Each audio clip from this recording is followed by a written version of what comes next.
You won't be remembered for the hours you worked. You'll be remembered for the time you spent with the people you love.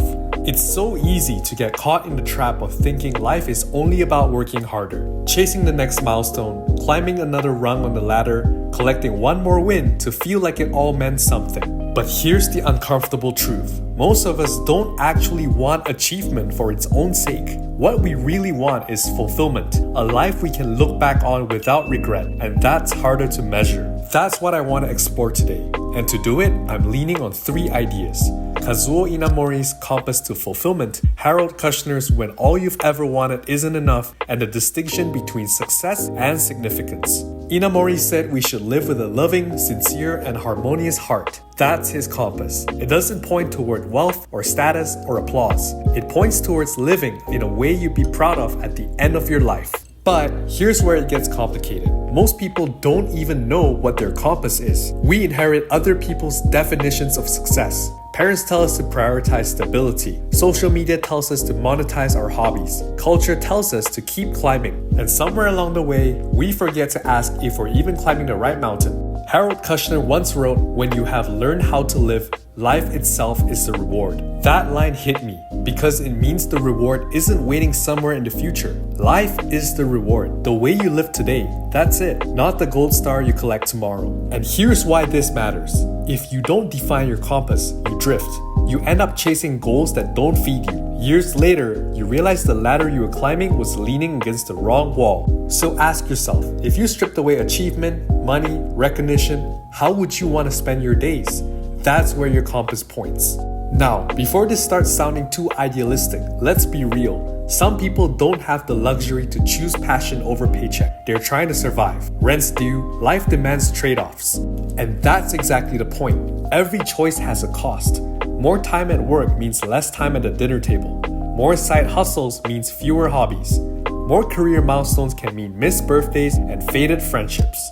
The problem isn't the choices themselves. It's pretending they're free. They're not. Every yes is a no to something else. And that's where regret creeps in.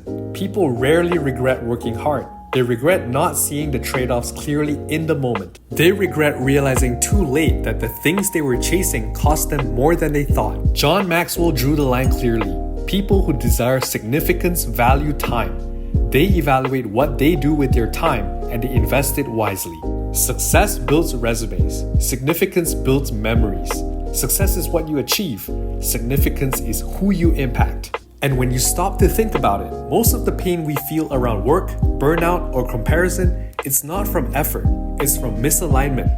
It's working hard at things that don't actually matter to us. Kushner said, "We can endure much more than we think we can. One day, the pain will be gone and you will still be there." That's true not just of grief, but of sacrifice, of trying to balance your ambition with your relationships, your goals with your presence. It hurts sometimes, but that struggle is the price of a life without regret. Because the real mistake isn't choosing wrongly, it's not choosing consciously. And here's the hopeful part. Fulfillment doesn't only live in big decisions. It's in the smallest acts that align with your compass. Kushner put it best. The happiest people you know are the ones who work at being kind, helpful, and reliable. And happiness sneaks into their lives while they are busy doing those things. Happiness sneaks in. You don't chase it. You don't earn it like a promotion. It slips quietly into your life when you're busy living sincerely. Inamori's compass points the same way. Sincerity, harmony, service to others. It's not glamorous, but it's what makes a life feel full. And if we make fulfillment too abstract, we'll never live it. The anchor has to be daily. The text you send to a friend, the patience you show someone learning, the 10 minutes you actually listen without checking your phone. Fulfillment isn't a finish line, it's a rhythm. It's not how you use your years, it's how you use your minutes. Life is a series of choices. None of them are free, and none of them are guaranteed to be perfect. But if you don't align them with your values, regret will follow. So let me bring it full circle. This all started from a comment someone left under one of my videos. They said, "You won't be remembered for what you did at work. You'll be remembered for the time you spent with the people who love you." And that hit me, because it's true. No one remembers the hours, they remember the moments. So maybe that's the question we all need to sit with. When you look back, will your choices point towards success or fulfillment? Because the truth is, one fades when you stop working, the other stays when you're gone. If you learned something from this video, leave a like and comment down below your thoughts. I post brain nourishment every week, so subscribe for more content.